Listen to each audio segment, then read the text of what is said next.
of QbD in analytical method development that is quite recent, and of late use of quality by design principle has been quite vast in the development of analytical methods. So I will be talking about quality by design during analytical method development, its overview and some case studies.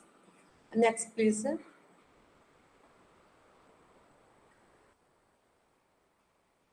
Am I connected? Power got switched off here. So if we talk about analytical method development, first why it is needed and what is the need of it in product development. So our basic step while even product development is first we need to have a method which can analyze our API or our active moiety or bioactive either in vitro studies or in vivo studies or during stability studies. So our first requirement is to develop a robust analytical method which is specific to our analyte and is quite sensitive as well. Next, please. Then is analytical method validation. We know we carry out validation studies just to know that our method is robust. That is, it tends to reproduce the results, even minor variation in the method conditions, and also to reduce the variability so that the result outputs are same if even the conditions are varied to a small extent, and just to know that there are no changes either in analytical method procedure development or in the development or synthesis of drug product or in the finished pharmaceutical product. Next, please. Now, what are the parameters which are validated as for analytical method? Basically, ICH-Q2R1 guidelines says that an analytical method should be validated for linearity and its range. Means our response or signal should be directly proportional to our concentration range. We have to find out the concentration range for which the signals are directly proportional. Then accuracy, that is our result and our experimental value should match. Precision, which is the measurement of scatteredness, that is our result should have minimum scatteredness. Our method should be quite specific that to our particular analyte, and it should be robust enough and it should be sensitive so that it can measure our analyte concentration even in minimum quantities. Next, please. So during the development of analytical method, usually there is a great chance of variability.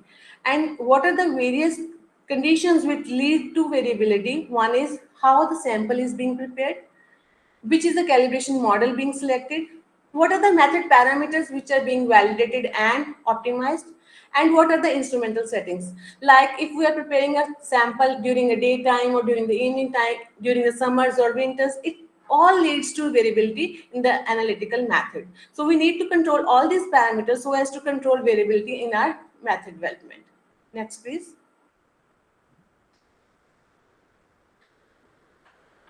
So if we talk of analytical method development, it is basically skillfully handling different sources of variability at a single time. We need to handle all the variability sources in the single time so that we get a method which is quite robust and reproducible. Next, please. So if we talk about analytical quality by design or AQBD, that is applicability of QBD principles in analysis or analytical method development, it is basically working for a predefined objectives of an analytical method so as to work within a control strategy so that we get enhanced method in understanding and method performance so that our method is quite robust, quite rugged and quite flexible with the chances of continuous improvement. Next, please. Analytical quality by design is right analysis at the right time. It doesn't mean, please click on the slide. It doesn't mean carrying out a number of experiments, but it is of carrying right analysis with minimum experimentation and maximum information. Next, please. Thus, analytical quality by design is required for analysis is because we need to have improved and holistic understanding of method development. We need to reduce and control the sources of variability. We have to abide by the ICH guidelines, that is our regulatory agency which is harmonizing analytical method development. And just to check and keep a control over all the parameters which can influence our method development. Next, please. Now, coming to what is new in it. We were developing analytical methods since ages, but what's new in it? That we need to consider what are the various risk parameters which can influence our method development, how can we control them, or how can we reduce them, and what are the key material attributes or process parameters which are influencing our critical analytical attributes. Next, please. Basically, AQBD helps in reducing the sources of variability. It facilitates holistic understanding of the method development, and it tends to reduce the out of specification results as well, thus smoothing the process of method transfer from lab level to a production level. Next, please. So if we compare QbD for product development, which have been studied at a vast extent, and QbD for analytical method development, which is quite latest or quite recent, both of these work on the principle of quality by design. In both of these, we take into consideration risk assessment studies as well as the studies for mitigation of that risks. After that, in quality by design for product development, we tend to delineate or earmark a design space in which the composition of our optimum formulation is there. While in case of analytical method development, that space is known as analytical design space or method operable design space, and we work within that space to get optimum method conditions. Next, please.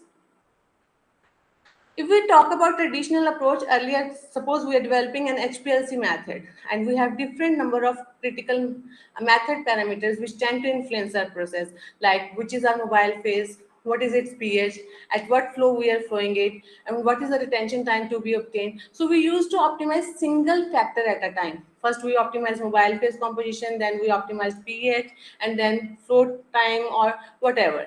So that was quite time consuming and material extensive as well. So with approach of quality by design, we tend to reduce the number of experiments and we tend to gather maximum information. Next, please. Coming to terminology which is implemented in analytical quality by design, first is our analytical target profile or quality target method profile. In product development, when QBD is implemented, it is known as quality target product profile. So our ultimate goal or our predefined objective, which we are looking for the analytical method development, are known as analytical target profile. Like what should be the resolution, what should be the tailing, what should be the peak area, that are our analytical target profile. Then is critical analytical attributes. These are the dependent variables on which our variables are dependent upon our critical method parameters. Critical method parameters or variables are the method performance variables, like what is the flow rate, what is the pH, whether our method is gradient or isocratic. All these parameters are critical method variables. And then is levels. The values designated to our different variables, like if our mobile phase having a ratio of 60 to 40 is low level, that is designated as -1, and if it is 50 to 50 as the high value, then it would be designated as +1. Next, please. Experimental runs is a matrix of design which gives you different permutation and combination of various factors at different levels, like combination of -1, -1, -1, +1, +1, +1, or with some intermediate levels as well. Then is explorable analytical space. It is the whole space which composes of all the information that is available.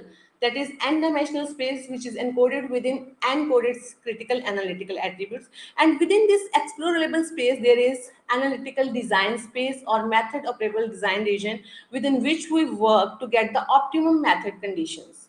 Next, please. So our first step in applying quality by design to analytical method development is to define analytical target profile, followed by critical analytical attributes. After that, we carry out preliminary exercise of risk assessment and risk mitigation. And after that, we identify what are the various critical method variables or parameters which are highly critical for the method operation. After that, we implement some design on the basis of some softwares and we carry out the experiments as per experimental result, metrics, and then we tend to earmark analytical design space or method operable design region within which we work for optimum method condition. And it has a provision to work within the control strategy for continuous improvement of method performance. Next, please. If we talk of in a flow chart, and we can see that after identification of analytical target profile, that whether we want more accuracy, we want to our method to be specific or linear or precise, we tend to select a technique like HPLC, UPLC, hyphenated technique with which we will be implementing QbD. After that, risk assessment studies and Ishikawa fishbone diagram is constructed for risk mitigation. And then after carrying out design guided experimentation, we locate design space or method operable design region just to get the optimum method conditions. Next, please. Analytical quality by design, what are the major considerations which are to be taken into consideration while locating or earmarking analytical design space? First is we should have enough data to support the proposed design space. Second is we should have knowledge, holistic information of that whether if we change the site or raw material or the analyst, how it could affect the method performance.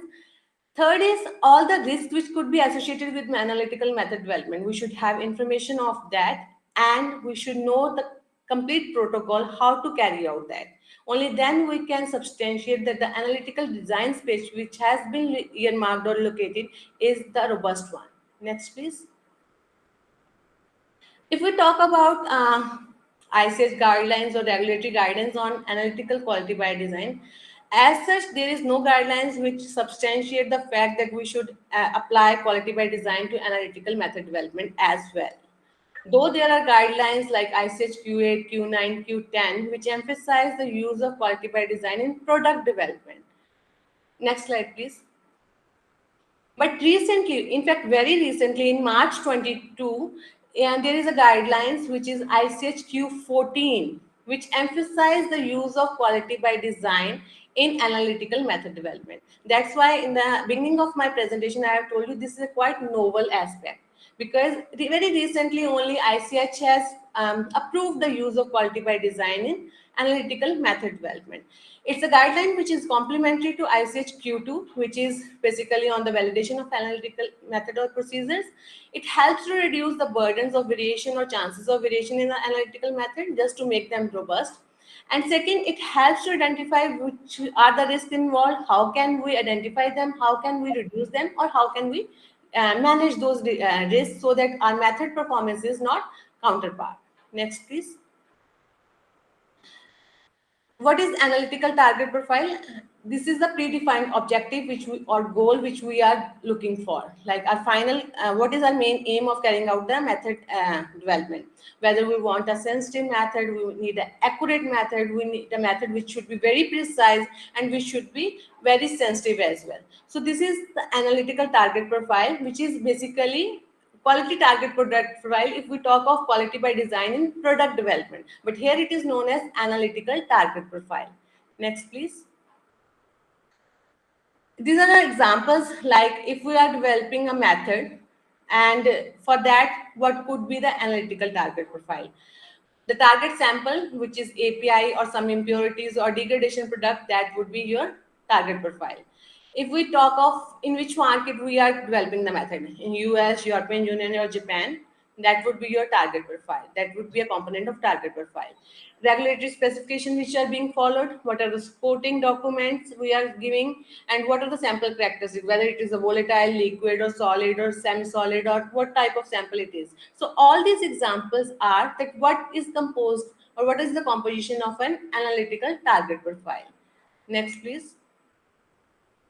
Critical analytical attributes. Basically, these are the characteristics of your analytical method development which are being measured, which are the outcomes of critical method variables or process variables, like drug assay, peak area in case of HPLC, theoretical plates in HPLC, retention time in HPLC, UPLC, LCMS, asymmetric factor, and capacity factor. All these parameters are basically validated during analytical method developments, and these are termed as critical analytical attributes. Next, please. Critical analytical attributes are basically measurement of signal to noise ratio. And signal should be always more than noise. That is, our method should be capable enough to reduce the chances of noise so that we can measure only the responses which are of concern. Next, please. If we talk about critical analytical attributes in HPLC, we know that theoretical plates are measure of method efficiency, and these are measured like if there is a peak at given at a retention time, then the number of theoretical plates is given by the formula that is 16 into your retention time divided by width of the peak, its square. And more the number of theoretical plates, more than n value of n, more would be the efficiency of your method. Peak resolution is how well our method can resolve two peaks or two specific analytes. And it is given by the difference of resolution times of two peaks divided by half of width of two peaks. So that more the resolution value, that is more our method can resolve two peaks more efficiently. So that our peaks are not overlapping and our method can identify two analytes at the same time with different retention times. Next, please. Tailing factor, it should be minimized, and its formula is given by sum of peak width at 5% of height divided by half of your front peak width. And similarly, peak asymmetry factor is given by the difference, the ratio of peak widths at lagging phase and front phase. And it should be minimized so as to ensure that our method is quite efficient and quite robust. Then capacity factor is measured by the difference of your retention time of your void volume and your analyte divided by void volume. And lesser the value, more efficient is our method. Next, please. Next, please. Critical method variables, these are basically independent variables which are going to affect your critical analytical attributes. That is mobile phase, your temperature of the column, column type, column length, pH of the mobile phase, what is the composition of eluent, which is a stationary phase, at which flow we are moving the mobile phase, whether it is an isocratic method or gradient method. All these parameters which are going to influence the critical analytical attributes are considered as critical method variables. Next, please. Then is risk assessment. This is a major advantage of quality by design in analytical method development, that it tends to identify what are the sources of risk and how can we manage them and mitigate them. And for this, we either use risk estimation matrix process or failure mode effect analysis process just to mitigate which are the factors which are imposing high risk to our method development or which are of medium risk to our method development. Next, please.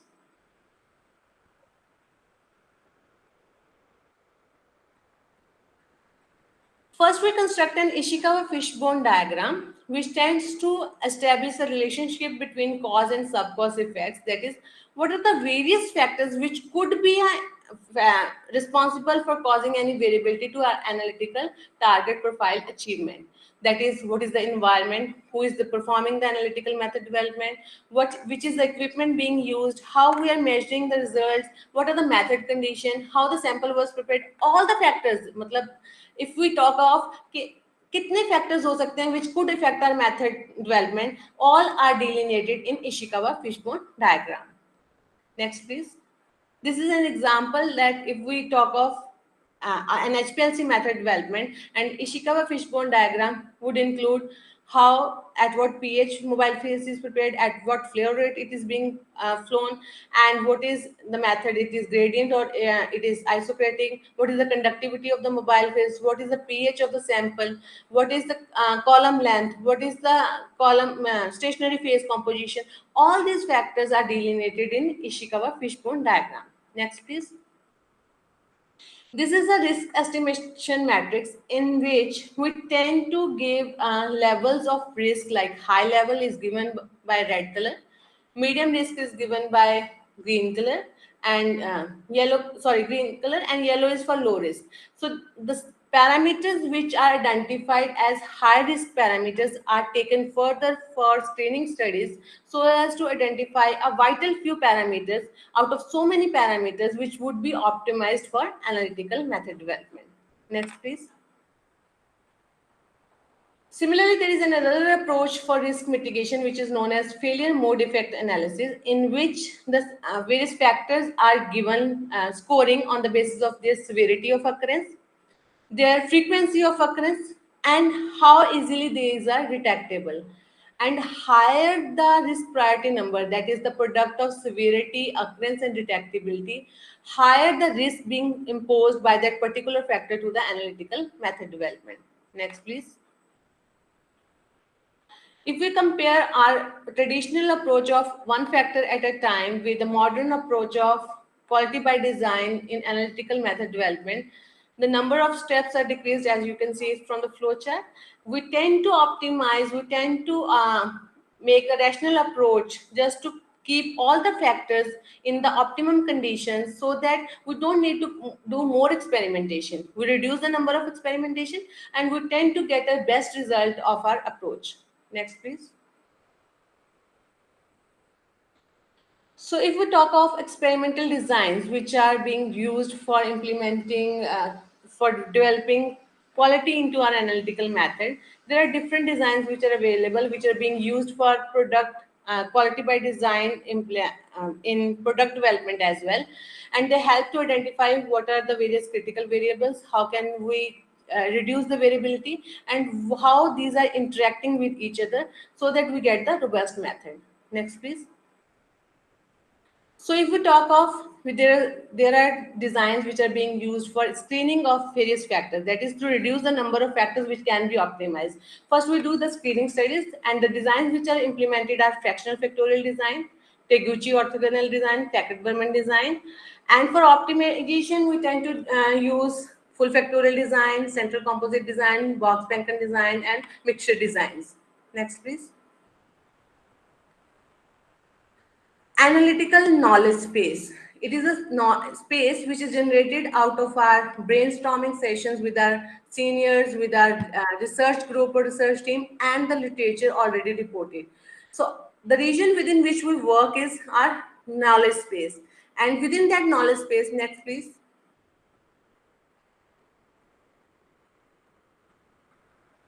Next please.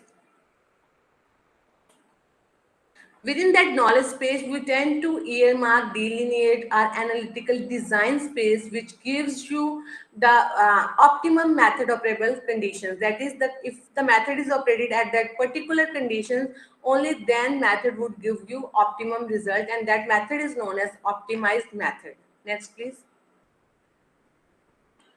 This is again the region which is light yellow in color or light orange in color, that is your knowledge space, and the dark orange space which is marked with analytical control space or analytical design space, that is our space within which we have to work to get the optimum method conditions. Next, please. Control strategy is the planned set of controls which we have to work within so that our method performance or method robustness is not decreasing in its quality, but it's improving with time for future use. Next, please. And nowadays, there are companies like Agilent, Waters, and other which are manufacturing instruments with inbuilt capacity of using softwares for implementing quality by design in analytical method development, which is an added advantage to the future generations, that they would not be using some outsourced softwares, but they would be using built-in softwares for optimizing their methods. Next, please. Now I would be discussing some case studies which were carried out at Punjab University during my doctoral studies. And first of studies is development of, next please, development of HPLC technique using quality by design for a molecule which is anti-cancer molecule, sorafenib tosylate. Next please. For this, first we carried out risk mitigation and risk assessment by using Ishikawa fishbone diagram and failure mode effect analysis, and risk with higher priority number were identified as high risk parameters, and these were further carried out. Next, please. For screening studies, and from screening studies we came to know that these are the factors which are to be optimized, and for that we carried out CCD experimentation as per CCD matrix. And next, please. An optimum design region was identified, delineated. You can see it as a yellow space within the gray region, which is an overlay plot. And the flag identifies that this is the condition which is required for optimum method operations. Next, please. Then the samples were analyzed. This is a graph of blank plasma in methanol in plasma, drug spiked with plasma, and these are the calibration curves in plasma and mobile phase. Next, please. And this work was published in Biomedical Chromatography and was awarded with PT Sethi Award 2019. Next, please. Next, please. Second case studies of development of analytical method using UPLC technique for an bioactive, which is chrysin. And next, please. In this technique, we use the principles of green analysis. That is, we tend to reduce the use mass volume of solvent which is being used for analysis. Reduce the volume. We use the instrument. We uses lower power so that to make a system or method which is more sustainable. And in conjunction, we use the principles of quality by design. And after that, next, please. Ishikawa fishbone diagram and risk mitigation studies were carried out to identify high risk parameters, and screening studies were carried out further just to identify that which are the various factors which are of critical importance to our method.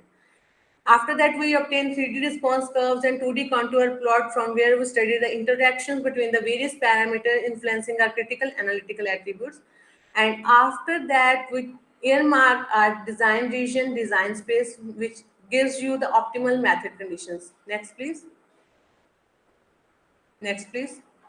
And here the design implemented was box Benton design, and thus we tend to have three design regions, three analytical design spaces, earmarking the same location for optimum method conditions. Next, please.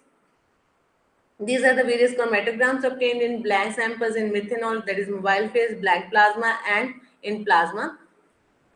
And these are the calibration curves with high linearity and high robustness. Next, please. Then their green score was calculated using eco scale, and it was found that the green score found for our method was 81, which is considered to be quite above the threshold of green method, and thus our method was known to be a green method and with implementation of quality by design principles. Next. This work was published in Separation Science Chromatography, and this work was particularly chosen as front cover for that particular issue. Next, please. There are third and last case studies of development of ferulic acid method using analytical design, quality by design approach. And for this, again, we carried out what should be our analytical target profile, which is our sample, which is ferulic acid. PHPLC method was used, and again liquid chromatography was used. And what would be the sample? Who would be handling the sample? Whether the method is automatic or manual handling is going to be done. So it was a manual method. Next, please. After that, the problem was that ferulic acid shows its lambda max at two wavelengths, and the selection of wavelength on which analysis would be carried out was done on principal component analysis, and we tend to carry out measure of scatterness so as to measure which wavelength is of more importance, and after that, that wavelength was used for analysis purpose. Next, please. Again, screening studies and optimization studies were carried out as per design of experimentation, and analytical design space region was earmarked. Next, please. This is the calibration curve plotted for ferulic acid, where its analytical method was validated for accuracy, for capacity factor, for precision, for tailing factor, and all these parameters were found to be within specification of a well-validated method. Next, please. This is a graph of bioanalytical method. After developing the analytical method, the method was extrapolated to the bioanalysis, that is analysis of sample into plasma.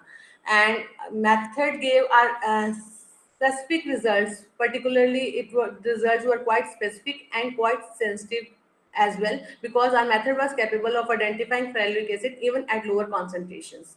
Next, please. This work was again published in Journal of Chromatography B, and it was again awarded with Best Paper Award 2020 by Dr. P.D. Sethi. Next, please. I hope with this I end my presentation, and I think I have discussed vital aspects of quality by design and analysis, and you can ask me any question if you do have. Thank you very much, Teenu ma'am, for this wonderful presentation. Any question from the joiners?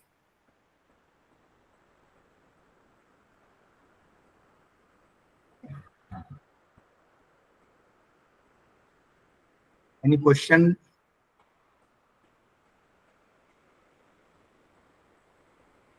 So actually, the presentation was really wonderful, ma'am, from the analytical of QbD, because जब हम QbD apply करते हैं तो there are two aspects. One is from formulation development, and second is the analytical development. Right. For the formulation development, we already know the variables. Right. So we can screen the variables, and on the basis of the screening of variables, we can find out the optimum design space. But in the analytical method development, there are a lot of difficulties, because we can't know what is the solvent front, what is the concentration of mobile phase, and one of the difficult tasks is for the estimation of two drugs simultaneously. Simultaneous estimation has its own limitations, right, as you have explained, because for that we have to have a method which has high resolution. And since our infrastructure is limited to HPLC or UPLC, in that case, hyphenated techniques gives you better results. But for that, we need sophisticated labs with LCMS or LCLCMS. In that case, if we are going for simultaneous estimation, then only we can get better results. Okay. Ma'am, actually, just one question. What is the meaning of PP score? Actually, I see this PP score. That is penalty score, which is given on the basis of eco-friendliness of your method.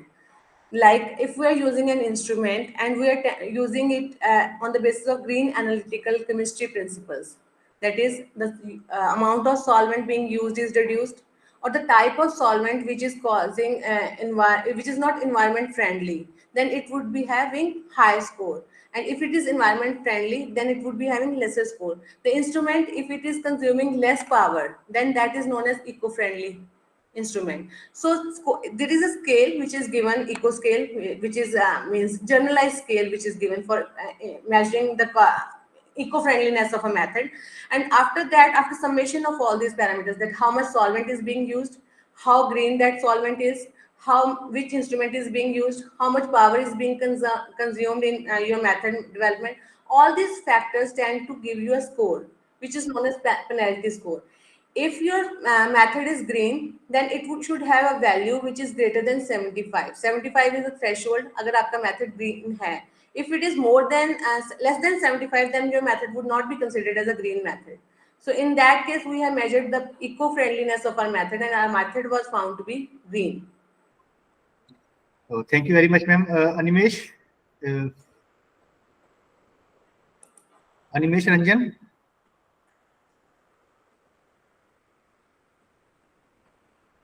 Yes, sir. हाँ, animesh अपना question पूछ सकते हैं आप. Ma'am, my question was कि how does QbD impact regulatory requirements and compliance, like regulatory compliance?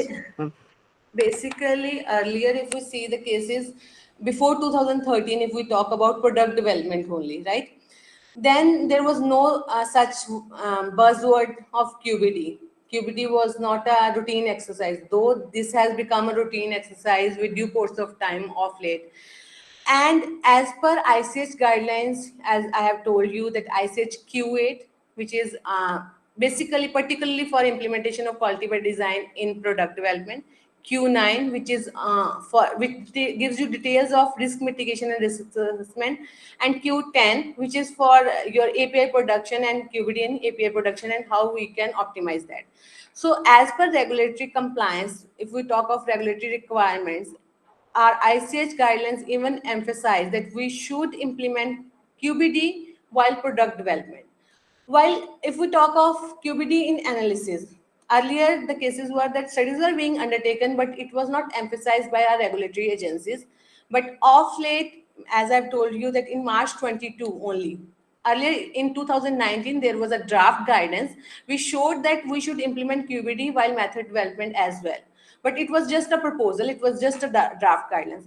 It has recently only got approval, though the term QBD or analytical quality by design is not given as such, but it talks of analytical target profile, analytical design region, your critical method variable, your critical analytical attribute. All the terms which are being used in quality by design in analysis have been termed over there as well.